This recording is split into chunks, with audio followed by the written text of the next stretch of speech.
Agencies Drinking Beer is brought to you by Proposify, software that helps agencies streamline their proposals in the cloud and get faster sign-off.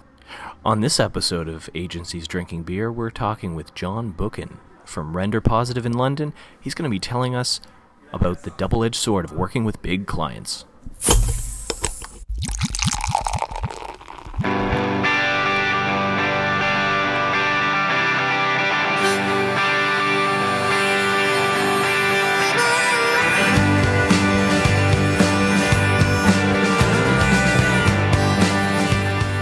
We're here in the library once again. And the one time they have live music in here, we're trying to record a podcast. Hear that? Yeah, it's wonderful. We were talking about, like, I wish there was a little pod for us to just, like, record our interviews in. There just never seems to be a perfect place. No. And we can't kick our team out of the office anymore. They're getting too big. There's too many people. We're all crowded on we're sitting on each other's laps now at this point. Not for long, though. We're going to be moving into that big building over there that the listeners can't see. So I had a weird walk today. Tell me about it. You know, there's always interesting characters on Spring Garden Road here, and I was walking down, and, well, for starters, this all happened within, like, 30 seconds. I hear a big, like, beep. It was a bus beeping there's a middle-aged woman just walking across the street. She was walking through a red light. She did not have a green light to walk, and so the bus was honking at her. So I kind of, like, looked back at her like, what? And she was kind of smug about it. She didn't look like, oh, I'm sorry. She had that very smug, like, no, I'm entitled to, I don't care, I don't stop for lights. And then within, like, 2 seconds, there was, I saw a mentally challenged person trying to bite another mentally challenged person's fingers. Which was, yeah. Like, so I turned away from that, and I see that. Were they hanging out together, or was it just random? I don't know, but she was trying to bite his fingers. And I was going to almost, like, try to stop, but then she stopped, so I was, okay, that's good. And then I turn around, and there's a youngish woman, teenage girl walking down the street in a belly top, and she's feeling her belly going, like, are these abs? They better not, I hope they're abs, because, like, if they're not, and she's talking, like, there's just a weird, like, this was, like, 20 seconds of just madness.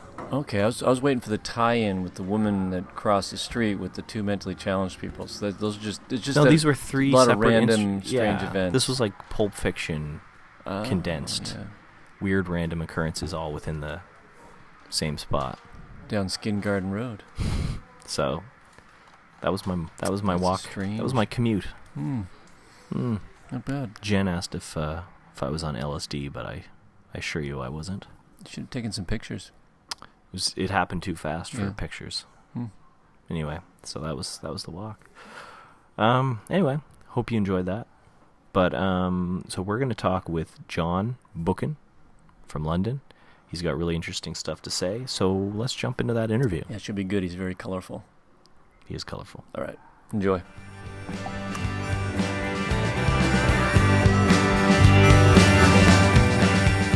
We're speaking with Jon Buchan from Render Positive, based in London. Render Positive is a digital agency that focuses on content marketing. Thanks for being on the show, Jon. No problem. Thanks for having me. Yeah, we're excited. So you were telling us there's a few little Canadian quirks that you were thinking about. I heard craft dinner in there somewhere. Yeah, one of my best friends that he moved to London, so I've been introduced to craft dinners, poutine.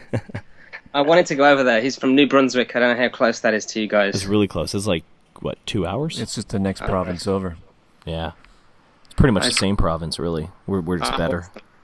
Yeah, I do want to go over sometime. I was meant to go over, but I didn't get a chance. I want to go and see, I know it's the other side of the country, but Vancouver.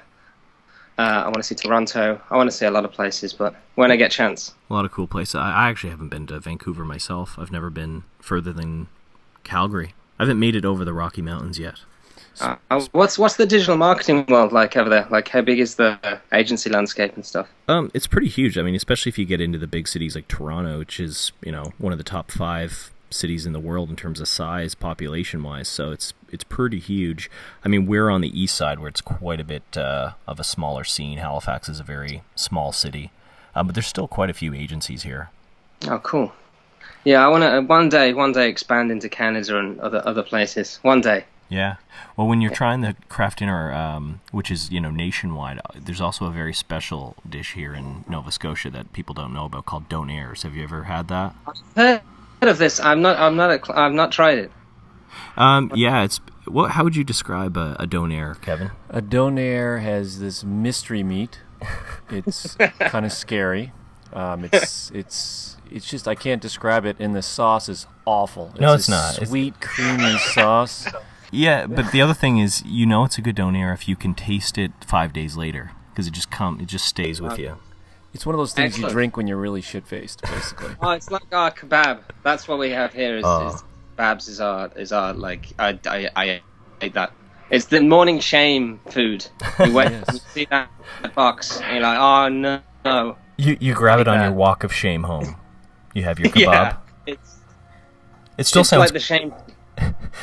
It still sounds classier though than But- ours. The thing is, It does. over there, I was just over in England a year ago, and my in-laws are from Northern England, and you guys put brown sauce on everything. One time I was at a Chippy, and I ordered a personal little pizza, and they put chips on it and then brown sauce on top. It was very Oh strange. yeah, we have an array of sauces. Some we don't even know what they are. There's just multiple colours.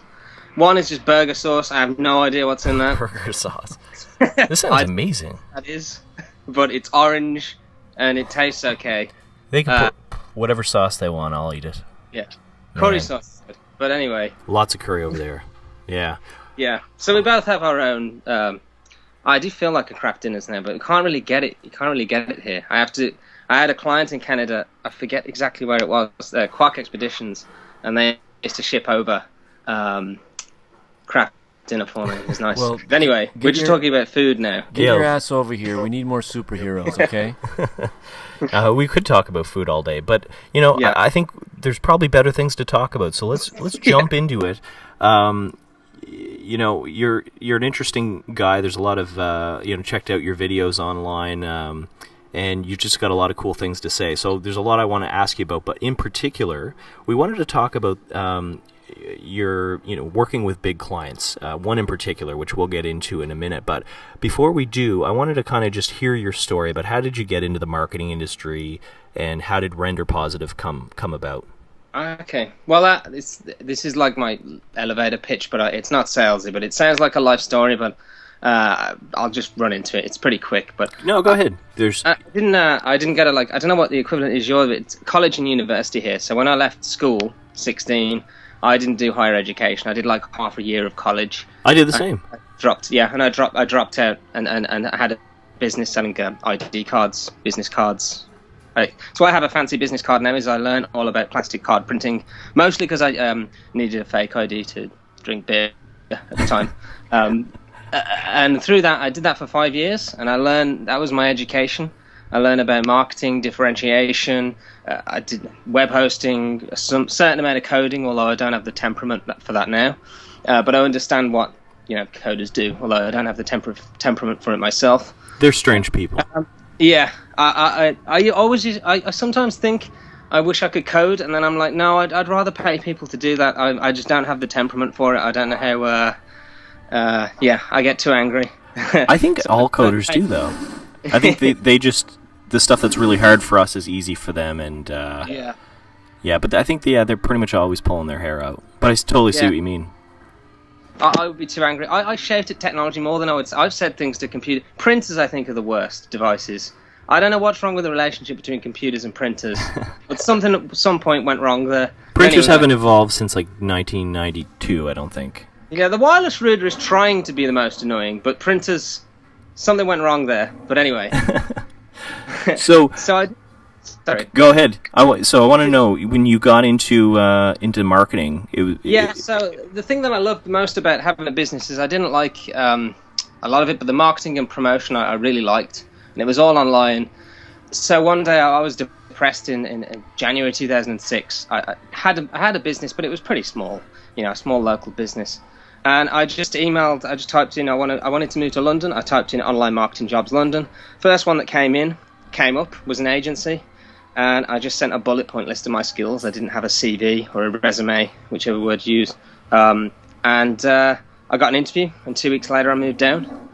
and I just worked my way up, quit my way to the top, working at agencies, quitting, going to another one, worked a bit in-house, and then after 5 years, my brother Gary, older brother Gary, had followed me down about 2 years later, and he worked in-house, and we were both thought we can do this better ourselves.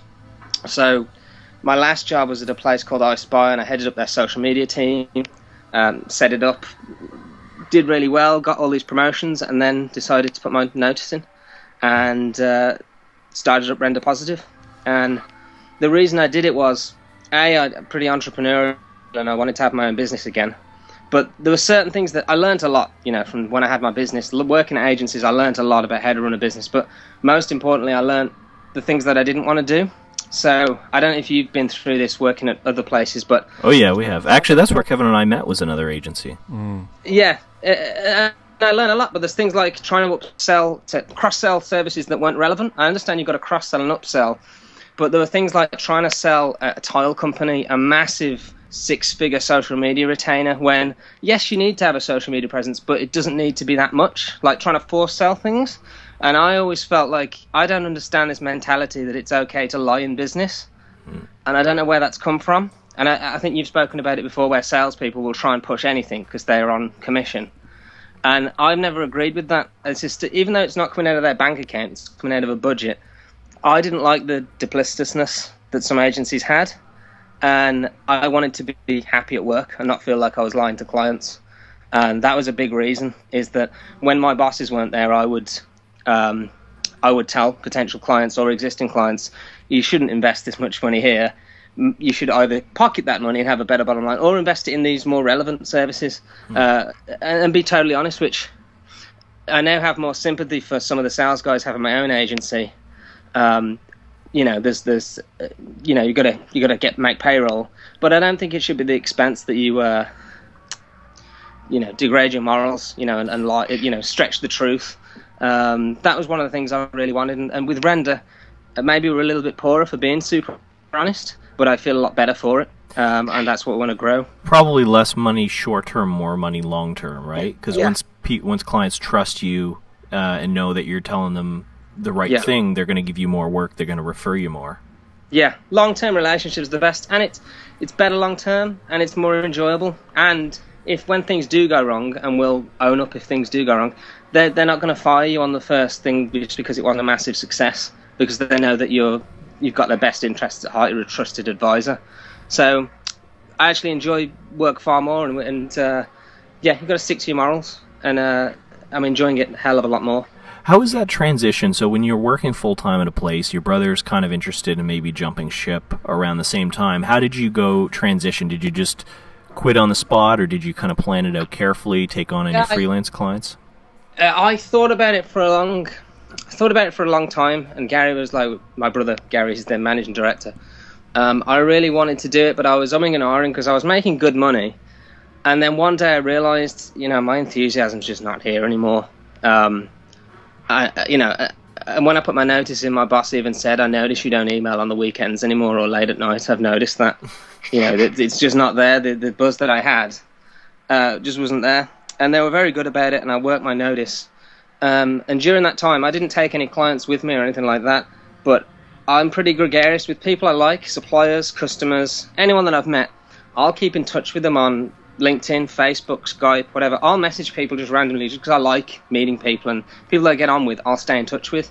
Because of that, when I left, I just contacted everyone that I'd ever met in the previous 5 years, and within 3 months we got 7 clients, and we were profitable. Awesome. Just because I keep in touch with everyone, and it's genuine. It's not just like I didn't plan this 5 years down the line. I just like meeting people, and if I like you, I'll stay in touch. And most people are good people, and it paid off. It wasn't deliberate, but when I quit, I was like, I've got to make money, because I saved up a small amount, but I had to get retainer clients on quick. And just because of the way I was honest and I developed these relationships, we were profitable within 3 months, and it worked. I think that's a real key takeaway for the listeners, especially if it sounds like it comes by you naturally. I know Kevin's the same way. Kevin's very extroverted, loves just learning about people. I struggle with more of that myself because I tend to be a little bit more closed up. But I think it's a great lesson for other business owners, whether they run an agency or not, is to spend time thinking about people in your network and just reaching out, without an agenda in mind to sell them something. Yeah, definitely. And you're right. Some people are more natural at it than others. I like meeting good people. And you're right. It's just without an agenda. And because I never knew that I was going to be starting Render, but it just paid off that way. And also, people will come to you for help as well. It's a mutually beneficial relationship. So at some point when you started Render Positive, a big client came knocking on your door to do work. Do you want to tell us that story and how they came to you, who it is, and how you ultimately won the business? So again, I don't want to give too much detail away, but you've seen how I interact with you guys. It's quite informal and silly. You frightened me a little bit in a good way. Well, it got your attention. I'm here now. Yeah, absolutely. So for the listeners, in case they're wondering, John sent us a few photoshopped images via email, and one of them was John rescuing a baby, and then a duplicate John rescuing kittens from a fire. This was this happened. We couldn't get photos of it actually happening, so we had to do a Photoshop. You couldn't just drive through London looking for a fire and some babies to rescue? I wouldn't be so self-absorbed as to pretend such a thing happened, or to manufacture something like that. What kind of crazy person would do that? But how did you go out and find those I think they're eagles with tiger heads? Where do those exist in nature? I don't know. We were lucky to get that shot. I had a nightmare after looking at that. But anyway. But Kevin's afraid of Gary Busey, so anyway. That is true. Please go on. Okay, so you can buy data for marketing directors or whatever job title you want. And I decided, because we were struggling at one point to get new business, and we thought we'd paid our dues now. And I've been doing this like 12 years, and I was annoyed because I'd got big clients at big agencies, and we were struggling as a smaller agency because you have that thing you go against. No one ever got fired for hiring IBM, that syndrome, and we would not win big clients. And I got annoyed, and I decided I've got to do something different. And I got drunk one night and wrote this silly email. Oh. And I sent it with a silly attachment and just made an impression. And I realized I started sending it manually and getting positive responses. Not meetings, but people saying, I loved your email. Really funny. I never read these, or let alone respond to them. And then after a while I was getting meetings, and then Symantec replied saying, we get hundreds of these. We don't reply to them. We've got an open we haven't got a social media agency. We fired them. Come and see us because you made an impression. Nobody makes an impression. And that got us the meeting. And in the first meeting, the one of their higher ups actually said the budget that they had, and I won't say how much it was, but it was the most money we'd ever seen. And they said, "Can you do something for that?" And we were like, "Yes." Struggle to control yourself. But and they said the brief was basically, we're known for Norton Antivirus. So it's Symantec. Norton Antivirus is the consumer side. Everyone knows them for that. But they weren't known for, do you know BYOD, bring your own device? No. It's an IT trend. So when people take their personal mobile phone to work, big corporations, this makes them very nervous because things like data loss and viruses. And Symantec offer a solution for this, mobile device management solution. And they wanted to be better known for that. And we want to do it through social media. So we had quite a specific brief.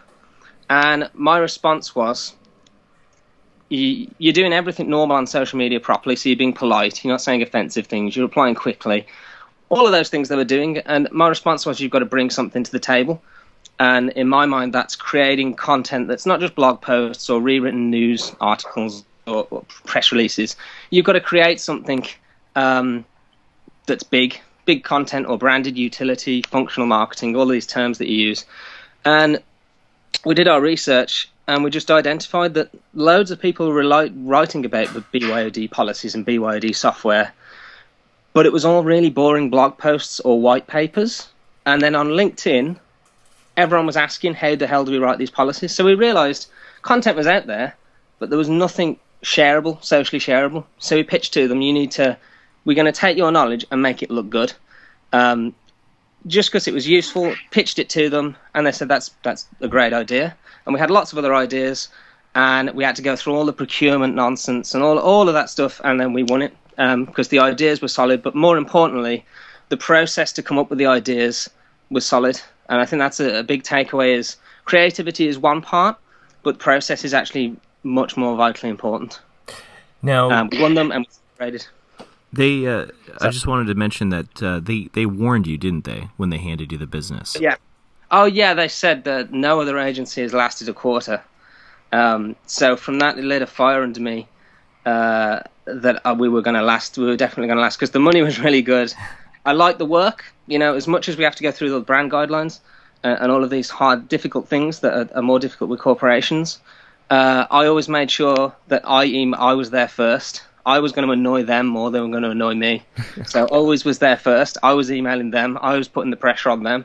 And that's a common strategy in a lot of relationships is you reverse the situation. I did it in job interviews as well, is I'd always ask them more questions than I got, and it works. If you reverse the situation, they're always on the defense. It's not like a... Not aggressive. Yeah, not aggressive, but it shows that you're proactive and it's genuine. It's not just a tactic, but it shows that you're being proactive. And it doesn't mean that they're questioning, are they really into this? Are they really, So I made sure that our team, we had good developers and designers that had the patience of saints because of all the amendments and things. But I was always there. And if they emailed me, I replied a minute later. So I just did not give them any leeway to start getting annoyed. There was no opportunity for them to do that.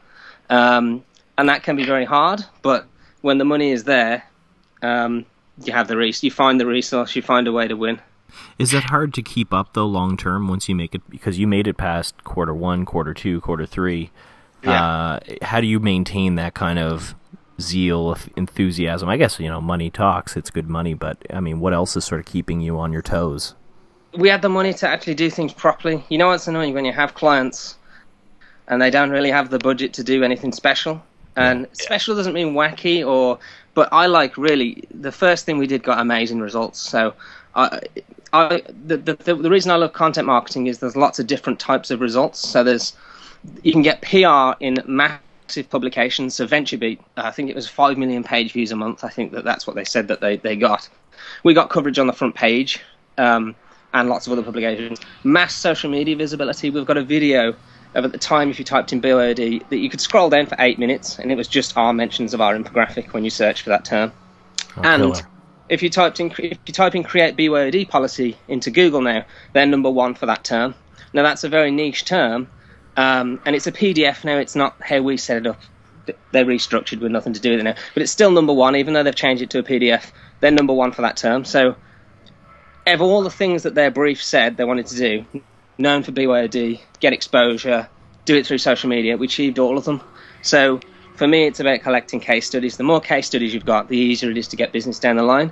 So I always say results first. Money's a good thing, but getting the results we all still get a buzz out of. It sucks when you run a campaign and it doesn't get results, but that was our first taste of getting like a massive, impressive, game-changing results, and it proved what we were capable of, and that was exciting. And if that's not exciting, then you should probably reevaluate why you're doing it. So it sounds like once you won the business, you really over-delivered, you gave them great service, and you got them results. So they were happy at that point. Was it still a matter of, they could be a little bit more on the demanding side, or were some of your team members ever a little like, oh man, this client's killing us kind of thing? Yeah, there was. But I was reminded, I forget there's, because you can sometimes forget. It was, I think I've put this in my blog post, is on the 5 years of Render, is I just have to remind myself that it was a privilege to work with them. No matter how annoying they were, this is a privilege. It's a privilege to be working with these people, and they could be working with someone else. And you have to remind yourself of that and other people of that sometimes, because you can forget if someone's annoying you. Because the things that were annoying weren't that they were aggressive. It was things that were beyond their control. So brand guidelines. I don't know if you've come up against this. You couldn't use analogies, metaphors, similes, humor. you couldn't use any of these devices of the English language. So that's restricting in a way. So we submitted to introduce another topic, Shadow IT. We did a comic strip for them, and the feedback we got was, John, we like the comic strip, but can you remove the humour? So my job at one point became, and that kind of was amusing, but my job really became making sure as few of their suggestions got implemented as possible. And that's a difficult thing, because you've got to try and phrase that in a way. But you just have to bring it back to, this is good money. You've got the opportunity to do things, really great results out of this, which is case studies, good for long term. And it's good for other people's careers, so not just me, but the people that worked on things. They can say they were associated with these projects and these case studies, so that's beneficial to them, whether they stay at Render or they go somewhere else. That's something that's going to be beneficial to them for their whole career. And now they have the skill on their resume. They know how to drain humor from a comic if they're asked. Yeah, that's a skill. That one still got coverage. Although the headline in VentureBeat was, "This may be the goofiest comic strip ever," or something like that. So I maintain that it was still PR coverage, and I told them that the PR coverage wouldn't be as good if they drained the humor out of it. But it still did okay. But some companies are built like that. You can't. If they've got brand guidelines that say that, you can't. People could lose their, they could get into trouble. So you have to realise that it's your job to come up with ideas within those confines. You can't just moan about them. You can try and push them, but it's your job to come up with a solution within the restrictions they've got. And that's kind of the big difference between working with big clients and little clients, right? Is because usually when they're small, you're dealing directly with somebody at the top, the owner, usually. And they want something different. They want to stand out. They want to use, they want to take risks. But it seems like the bigger the client, the less risks they want to take, because it's not, they're kind of much lower down in terms of the company hierarchy, and they just want to cover their ass, right? Yeah, that's another thing that I learned is you have to realize that not everyone wants to do daring stuff. Some people on the client side just want to get their paycheck, and it's just a job. And that's not the case with me. I really have a buzz for it. And also, some things are outside of their control. So someone said that you have big clients to pay for the fun work you do with small clients. I always try and... They both have... There's advantages and disadvantages to both. Because if you've got a small client, they might want to do more, but they might not have the money, and the money comes out of their bank account directly, which means that there's a lot more pressure. Because they can see the money coming out of their bank every month, or however you charge them. So there's advantages and disadvantages to both. I would suggest that you have a diverse mix of small and big clients. Diversification in everything is the most secure. I don't know what your opinion of that is, but that's the conclusion I've come to is diversify, so you've got big clients and small and medium. I think that's great if you can do it. I mean, we talk a lot on the show about specialization and picking a really narrow target, but I mean sometimes it's just not possible. If you've like you now have a big client on your roster, and I know you've gotten more, which you can talk about. So maybe that brings bigger clients to your door now, and maybe there's fewer smaller ones coming. I don't know.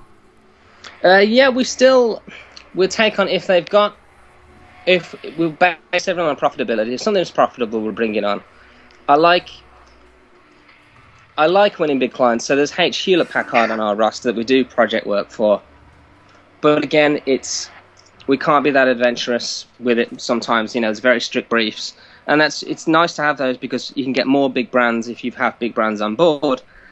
But then we do have smaller clients that we can be more adventurous for. So we take everything on a case-by-case basis. I mean, I have thought about specialization before, but I kind of like that our knowledge can be applied to pretty much any sector. So content marketing, the process that we've developed since Symantec has got, a lot more specific, a lot more intricate. We can pretty much guarantee success. If a client sticks by our rules, we can guarantee success, which is a lofty thing to say, but getting them to stick to our rules is difficult. But if they do, we can guarantee success. So I like that we'll take on any type client in any industry, and we can get results. And specialization is something we've looked at, but we like to work on an array of things. So I don't know if it goes against your line of thinking, but we kind of enjoy working on a range of things. Well, I mean, it's all what's working for you. I mean, not everybody can specialize. I think the advice would be to agency owners that are struggling with growth. I think that's the first thing I would look at anyway, and one that we never really did it ourselves, so we didn't. I think the fact is that most people are scared to, like we were. We were scared to say no to a client because they didn't fit this mold that we had defined. But I find that the ones that do tend to sell a lot easier. Now, obviously, there's lots of agencies like yourself that can sell to a very broad audience and apply their thoughts, their methodology, Kevin's favorite word, to anyone. Yeah. Well, I do have an idea that we are going to do more sales-based stuff based on particular industries, but there'll be no special. That's more about the marketing approach, though, is that when we outreach, we do our direct mail or email or however the approach is, that it's based on that industry. That's something we're going to be trying at some point. But yeah, I guess the special. Yeah, I don't know. It seems to be working for us, but 5 years in, we're still learning. So I haven't got all the answers. Curious, did you have to really ramp up your team when you got Symantec on board? Like, did you have a lot of employees? Everyone was working on Symantec for because the first phase was a lot of research and seeing what had worked and what hadn't. So the BYOD example was one where there was a lot of research involved.